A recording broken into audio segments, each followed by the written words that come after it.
Hello viewers, আসসালামু আলাইকুম। ইশরাত ডায়েরিজে সবাইকে স্বাগতম। আশা করি সবাই খুব ভালো আছেন। ঘুম থেকে উঠে দেখি বাইরে প্রচন্ড বৃষ্টি, একেবারে মুষলধারে বৃষ্টি হচ্ছে, চারদিকটা অন্ধকার হয়ে আছে। বর্ষাকাল আমার প্রিয় ঋতু, কিন্তু শহরের এই বৃষ্টি আমার কখনোই ভালো লাগে না।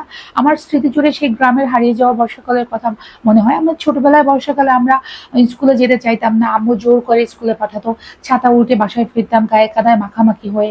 বিলের পাশ থেকে শাপলা তুলে আনতাম, শাপলা চিংড়ি রান্না করার জন্য। বর্ষাকালে আমাদের প্রিয় একটা খাবার ছিল বাদাম ভাজা, চাল ভাজা খাওয়া। বর্ষা হলেই ধুম লেগে যেত চাল ভাজার জন্য। চাল ভাজা বাদাম ভাজা দিয়ে আমরা খেতাম। এটা মানে অন্যরকম একটা স্বাদ ছিল, যেটা শহরের এই খাবারের তুলনায়, যেটা সবাই মনে করবে যে এটা হাসবে, যেটা কেমন ধরনের খাবার হলো। আমরা তো শহরে বর্ষাকাল মানে বুঝি খিচুড়ি রান্না করা, বিরিয়ানি রান্না করা, পপকর্ন খাওয়া, মুভি দেখা, বা ঘরে বসে সোশ্যাল মিডিয়াতে ঘুরে বেড়ানো। কিন্তু আমাদের গ্রামে এটা ছিল না। গ্রামে বর্ষাকাল হলে, বর্ষা চলে আসলে আমরা বাদাম ভাজা খেতাম, চাল ভাজা খেতাম। আম্মু টুকটাক রান্না করতো। আমরা বিকেলবেলা সবাই মিলে লুডো খেলতাম। আমাদের ভালো লাগাটা ওই পর্যন্ত সীমাবদ্ধ ছিল। এখানে আমাদের পরিবারের একটা বন্ডিং ছিল। লুডো খেলার সময় ভাই বোনদের মধ্যে মারামারি হতো। কিন্তু শহরে এটা হয় না। শহরে আমরা যান্ত্রিক জীবনে অভ্যস্ত। এখানে আমাদের খাদ্যাভ্যাস ভিন্ন, আমাদের জীবনযাপন ভিন্ন।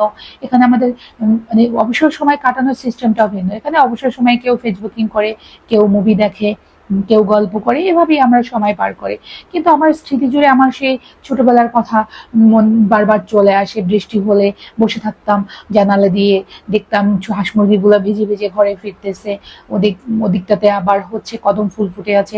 বিকালবেলা চলে যেতাম বন্ধুরা মিলে কদম ফুল তোলার জন্য, বা বিল থেকে শাপলা উঠিয়ে সেই শাপলার মালা গলায় কানে দিয়ে আমরা ঘুরে বেড়াতাম।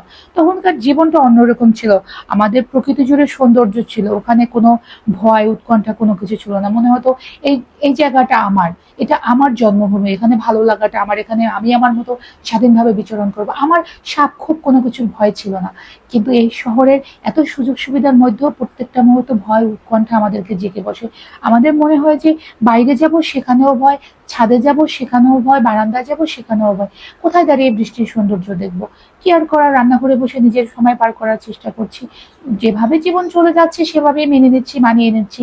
আমাদের বিবেক, আমাদের চোখ, নাক, কান সবকিছু বন্ধ করে জীবন পার করছি, একেবারে পাথরের মতো।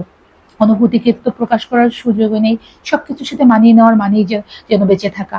ভালো থাকবেন, দেখা হবে নতুন কোনো ভিডিওতে। আমার ভিডিওটি ফলো করবেন, শেয়ার করবেন, লাইক কমেন্টস করবেন।